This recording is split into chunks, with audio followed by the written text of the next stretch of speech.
There is a huge debate amongst people as to whether arranged marriages are better or love marriages are better. The answer to that is not simple, but it definitely plays a role in determining how this relationship is going to progress.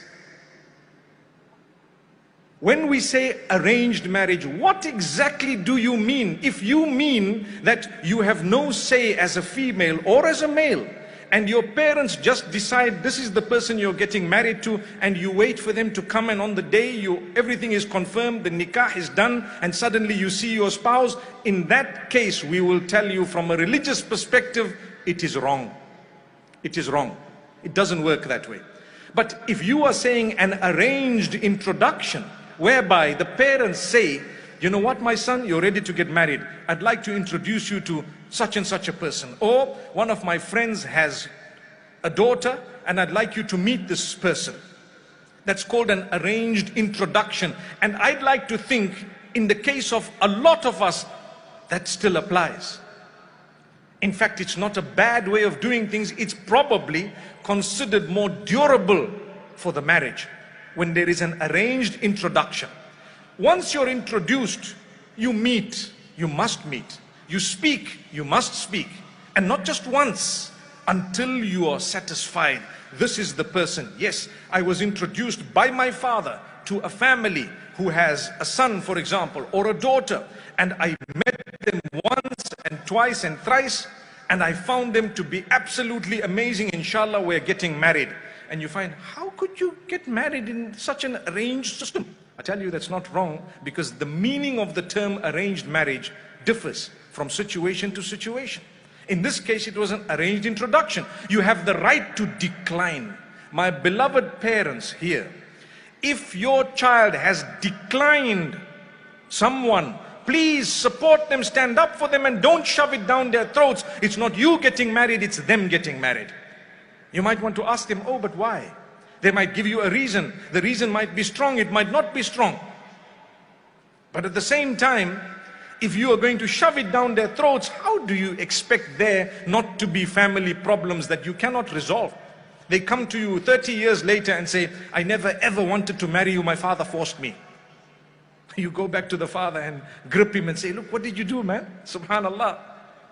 That's what one would like to do. Because it was criminal to force. So my brothers and sisters, then when it comes to what is known as the love marriages of today, the pros and cons of it, we need to realize it's easy to be fooled. So very early in that relation, you better introduce some of your family members to this individual so that they are able to guide you as to what they may notice, because the eye of love does not notice the flaws initially. That initially is extremely important. The minute you get married, you start noticing all the flaws, mashallah. But I knew you for 8 years. Someone says, I went out with this guy for 8 years. Oh, you should have got married after the first 8 minutes, by the way.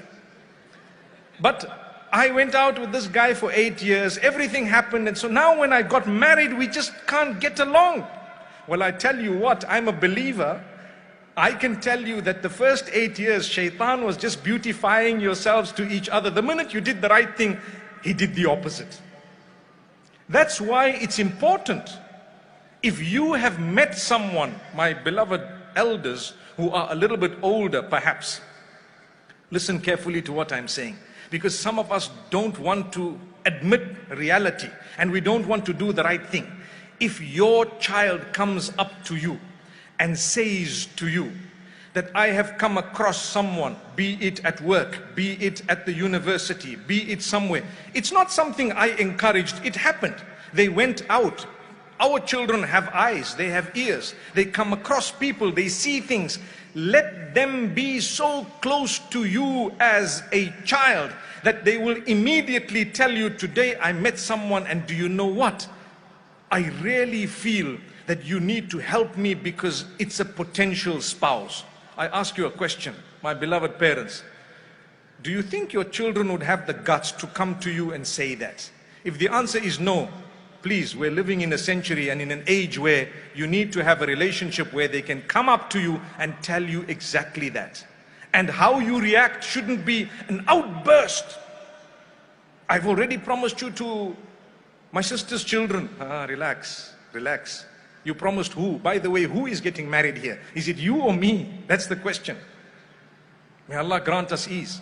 So you must be open to embracing what has come, because it's not prohibited.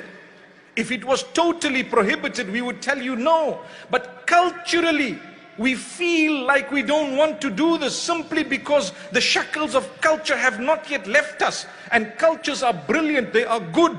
However, there are some parts of it that require, if I can term it, renovation. That's why we face so many family problems, because our children cannot communicate with us. You love them, talk to them. Let them come and tell you the most absurd thing ever. Don't have an emotional outburst as a result of what they've just said.